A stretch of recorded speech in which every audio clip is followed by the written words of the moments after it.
Donc du coup, Mika, on va commencer par toi. Alors, de quoi est-ce que tu veux nous parler aujourd'hui exactement? Oui, alors moi, voilà, on avait déjà fait ce premier épisode pilote qui nous a amené à nous poser plein de questions, à savoir si on allait faire des chroniques, des petits débats. C'était super sympa. Et puis je me suis dit, bah voilà, il y a plein de gens qui parlent de choses qu'ils aiment, et de choses qu'ils font. Et je me suis dit, bah tiens, moi aussi, j'aimerais bien me parler de quelque chose que je fais et de choses que j'ai fait. Et en plus de ça, ça tombe bien parce que je m'y suis remis. Alors en pleine période de confinement dans laquelle nous sommes, comme je l'ai précédemment dit, ce sont les plus heureux finalement, ce sont les bons gros geeks asociaux que nous sommes, en tout cas personnellement, qui en fait sont confinés chez eux à rester devant leur PC. Cette image, elle est lointaine et archaïque, ancrée dans la tête de la population qui regarde TF1 à 13h. Loin de moi l'idée de faire des jugements, mais la réalité, elle est un peu tout autre. C'est pour ça que je voulais vous parler de quelque chose qui me tient à cœur. Je voulais vous parler d'un jeu qui m'a permis de faire beaucoup de choses, et notamment d'évoluer personnellement, socialement et même professionnellement. Je voudrais vous parler d'un jeu qui m'a bercé et que potentiellement vous connaissez. Normalement tout le monde connaît ce jeu, on en a beaucoup entendu parler en bien en mal. Je pense que vous Ça savez, voilà, m'arrive. je pense que vous savez de quoi je vais parler. Je vais parler de World of Warcraft, le monde de la guerre Yes. fabriquée en bon français. Heureusement que les Québécois ne l'ont pas traduit. Alors, on va faire, Putain, oui, heureusement. ouais, heureusement. Ouais. Alors, on va faire un petit tour. Je vais d'abord présenter d'abord ce que c'est pour ceux qui ne le savent pas. Donc, World of Warcraft, c'est un jeu de type MMORPG, donc qui signifie Multi-Million Massive Role-Playing Game online. Le Meporg, Voilà, les quoi, c'est ça? MEPORG, effectivement, donc les jeux de rôle en ligne massivement multijoueurs, qui a été créé par la société Blizzard Entertainment en novembre 2004. Donc c'est quand même un jeu qui a déjà bientôt, qui a 16 ans. Il a fêté ses 15 ans l'année dernière. Et c'est un jeu pour lequel j'ai beaucoup d'affection. J'y ai passé énormément de temps, énormément d'heures. Je me suis beaucoup enfermé chez moi. Et pourtant, si je veux vous en parler aujourd'hui, c'est parce que justement, malgré tout ce que je dis, ça peut paraître affreux, et pas du tout, parce que c'est quelque chose qui m'a fait énormément grandir et évoluer. Donc c'est pour ça que je voulais rendre à César ce qui appartient à César, parce que ce jeu m'a énormément apporté, et c'est pour ça que je voulais vous en parler. Donc pour ça, je vais revenir un petit peu à quand j'ai commencé ce jeu. C'était une période un peu troublée de ma vie, entre guillemets.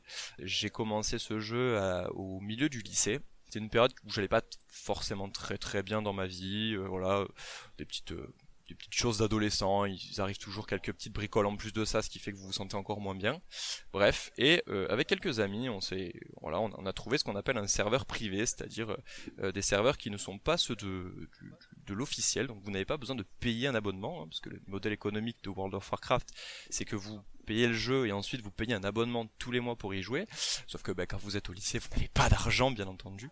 Du coup, il fallait trouver une solution, donc on s'est mis sur un serveur privé, un tout petit serveur privé sur lequel il y avait très peu de personnes, on était une cinquantaine à tout péter, alors que le jeu, lui, se targue d'avoir plus de 12 millions de joueurs, hein, nous on était 50 sur notre petit serveur, et j'ai appris à découvrir ce jeu avec mes copains. Voilà, on était partis, nous étions 3, et nous revînmes 500, comme dirait le poème, comme dirait la dramaturgie, mais on en est quand même pas loin. Alors parce que pourquoi je vous parle de ça? Parce que c'est là-bas finalement que j'ai grandi socialement, dans le sens où c'est là-bas que j'ai fait le plus de rencontres qui sont encore aujourd'hui des rencontres que je garde dans mes potes, dans mes amis, dans mes connaissances ou même des fois des gens que j'ai perdus de vue. Alors en fait tout a commencé sur ce petit serveur qui s'appelait Shiva Online. J'ai commencé par rencontrer Babymore par exemple, qui était une fille. Oui, effectivement, ça peut paraître un peu extraordinaire de voir une fille jouer à des jeux vidéo, mais oui, c'était une des premières personnes que j'ai rencontrées, ainsi que Tanster, un magnifique guerrier elfe de la nuit. Alors, rassurez-vous, je ne vais pas rentrer dans les détails, mais ce jeu vous offre l'opportunité d'incarner plusieurs personnages des races différentes, et ainsi que classes, donc vous pouvez être tantôt un chasseur, tantôt un puissant contrôleur de démons. Mais moi, la classe qui me plaisait le plus, bien entendu, c'était le chaman, pour ceux qui me connaissent un petit peu. Logique. Ah, le fameux chaman. Contrôler les éléments, les faire plier à votre volonté, c'était quelque chose que je trouvais super stylé.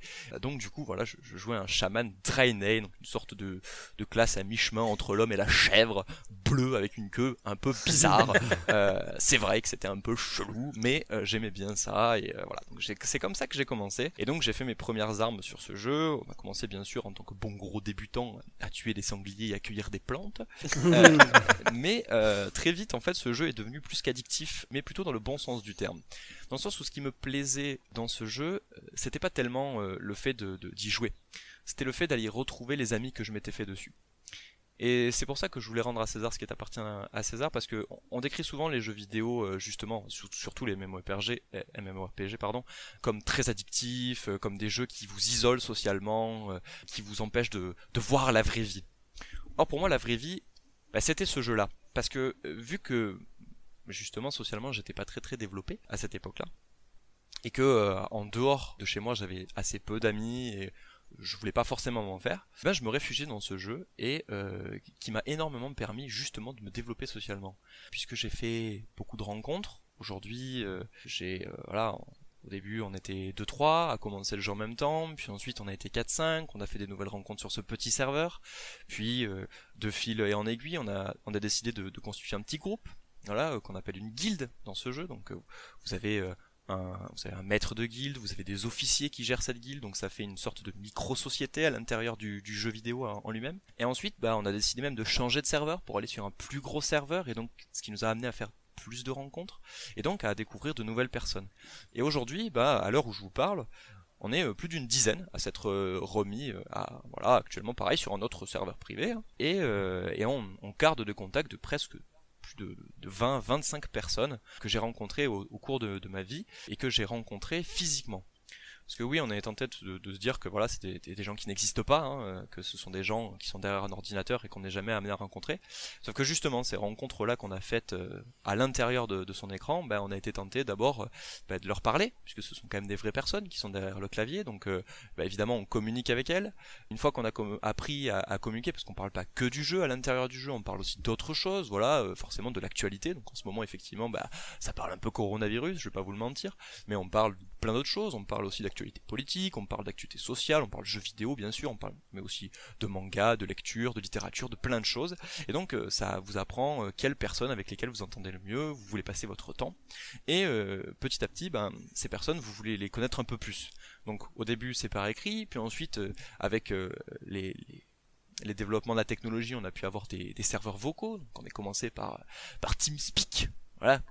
Ça existe quasiment plus, parce que plus personne n'utilise ça. Puis ensuite on a eu Skype qui nous a permis également de nous découvrir, puisque Skype, pareil, hein, Skype c'est un petit peu mort maintenant, mais ça nous a aussi permis de nous découvrir physiquement, parce que justement c'est le principe de World of Warcraft, c'est que vous incarnez un avatar, donc c'est pas vraiment vous, mais à partir du moment où vous le souhaitez, vous pouvez également vous dévoiler aux autres, justement par ce biais. Donc grâce à internet, j'ai pu découvrir des personnes physiquement, réellement, donc d'abord par webcam, donc on a appris à se connaître comme ça en parlant et en se voyant, et ensuite on a décidé de sauter le pas. Donc j'avais environ 17 ans, si mes souvenirs sont bons, la première fois que j'ai vu mes potes, donc ce qu'on appelle des guildmates, donc ce sont mes camarades de guilde, j'avais 17 ans, je crois, j'étais pas encore majeur, et c'était à Lille, donc c'était une grosse aventure pour moi, puisque c'était la première fois déjà que je prenais le train pour aller si loin, j'étais mineur, mais mes parents m'ont quand même laissé l'opportunité justement d'aller découvrir ces gens, parce que ils savaient que ça faisait longtemps que je jouais avec eux, ça faisait déjà plus de 2 ans, 3 ans que je jouais assez régulièrement avec ces personnes-là. Donc là je suis parti rejoindre un de mes potes justement sur Lyon, et ensuite on est parti en voiture on the road again pour aller en rejoindre 2 autres à Lille.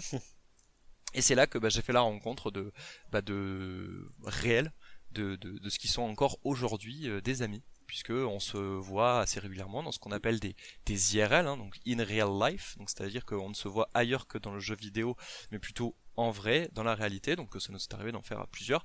Bon, en ce moment on en fait un peu moins, puisqu'évidemment la vie fait que, parce que justement comme je le dis, ça m'a construit socialement, mais ça m'a aussi surtout permis de m'affirmer à l'extérieur de ce jeu vidéo, et donc du coup de me faire également des relations sociales à l'extérieur. Ça a permis de me démarquer également et de prendre confiance en moi dans mon métier, dans mon travail, et puis dans ma vie de tous les jours, et ce qui m'a permis de faire de nouvelles rencontres, comme par exemple les personnes avec lesquelles je suis autour, non pas de cette table, mais de ce micro, par exemple, avec lesquelles je partage ce podcast, qui sont des personnes que j'ai rencontrées, notamment grâce à mon expérience sur les jeux vidéo, qui m'a permis justement de m'enrichir socialement, et qui m'a permis de me construire. Du coup c'était vraiment pour dédiaboliser un petit peu ce jeu que pour beaucoup on critique énormément sans trop connaître, parce que c'est vrai que ça peut paraître effrayant, 12 millions de joueurs, imaginez 12 millions de personnes qui s'enferment volontairement chez elles devant un écran alors qu'il fait beau dehors. Mais à l'époque où justement on ne peut plus sortir dehors parce qu'il fait beau, mais parce que on peut mourir si jamais on sort, et justement je trouvais que c'était intéressant de montrer que par le jeu vidéo, que ça fait écho à ce que l'on disait la première fois, justement, de la réalité virtuelle, hein, parce que à la base, le MMO, quand les premiers sont sortis, ce type de jeu va en sorte le fait que comme tu le disais juste avant, tu t'identifies à ton avatar. Donc c'est une sorte en soi un autre monde possible où tu peux rencontrer d'autres personnes que tu n'aurais peut-être même pas eu la prétention de côtoyer, qui sait si tu les avais vus dans la rue. Oui, exactement. Puis surtout, ça permet aussi une autre possibilité, et c'était surtout ça qui était très avantageux, c'est que quand vous êtes, voilà, surtout en période d'adolescence ou quoi que ce soit, on sait tous que c'est pas évident de s'assumer physiquement ou même psychiquement, on est toujours un petit peu instable. Du coup, ça permettait justement d'avoir une barrière, un filtre qui nous permettait justement de donner un petit peu vie à notre personnage, de donner un peu de nous-mêmes, mais de pouvoir quand même jouer un rôle, ce qui nous permettait justement de mettre des barrières volontaires, et on pouvait les enlever au fur et à mesure, ça nous permettait d'évoluer à notre rythme.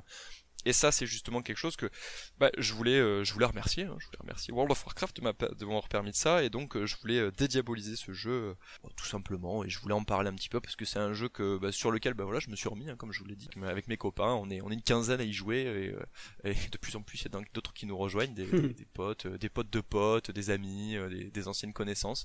Bien sûr, tout n'a pas été rose, hein, bien entendu. Il y a des gens qui s'entendaient plus. C'est évidemment avec les choses de la vraie vie, vous mettez un petit peu de distance. Comme dans la vraie vie, de voilà, toute façon. Exactement, en fait. Voilà, on met forcément toujours un peu de distance entre la vraie vie et le jeu vidéo, mais ça nous a permis de créer un lien qui aujourd'hui est toujours intact après plus de quasiment 10 ans de jeu pour moi. Ça fait 12 ans que je joue maintenant, et voilà, je voulais rendre hommage à ce magnifique jeu vidéo qui m'a permis d'évoluer, et qui peut-être permettra, voilà, si vous voulez vous lancer dans l'aventure, n'hésitez pas, parce qu'on y fait quand même de très belles rencontres, et on découvre aussi de belles choses, parce que c'est également un très joli jeu qui vous permet tantôt d'être un guerrier conquérant, soif de puissance, tantôt être dans la contemplation pour aller découvrir de jolis paysages. Donc n'hésitez pas, et surtout ne soyez pas réfractés par le fait qu'on pourrait vous dire que vous êtes un gros geek asocial, parce que c'est faux. Parce que justement, ce sont des jeux sociaux qui vous permettent d'évoluer socialement. N'ayez plus peur de cette étiquette qu'on peut vous coller là-dessus. N'en ayez pas honte en tout cas, parce que ça sert à rien. Et puis, ce sont des on-dit, on s'en fout de toute façon. Voilà, c'était tout ce que j'avais à dire sur ce petit jeu indépendant, hein, si on peut dire, à 12 millions de joueurs. Hein, voilà, Ouais. petit Rien du tout. Voilà. C'était super. Cool. Merci. Merci Mika. Merci à vous. Si ce que vous venez d'écouter vous a plu, eh bien n'hésitez pas en premier lieu à le partager, parce que le partage, c'est quelque chose qui fait du bien à la fois aux gens qui vous entourent, mais surtout, je vais pas vous mentir, à nous. Si vous aimez partager des choses, eh bien le mieux c'est encore de s'abonner à la chaîne, de venir liker un petit peu la page Facebook, parce que des choses à partager, vous en trouverez beaucoup sur ces deux emplacements. Alors surtout, n'hésitez absolument pas. Et puis si vous aimez écouter des gens parler un petit peu de tout et de rien, sachez que cette chronique est extraite d'une émission qui elle est disponible entièrement sur n'importe quelle plateforme de podcast, et vous pouvez aller faire un petit tour dans la description pour aller voir un petit peu tout ça de plus près.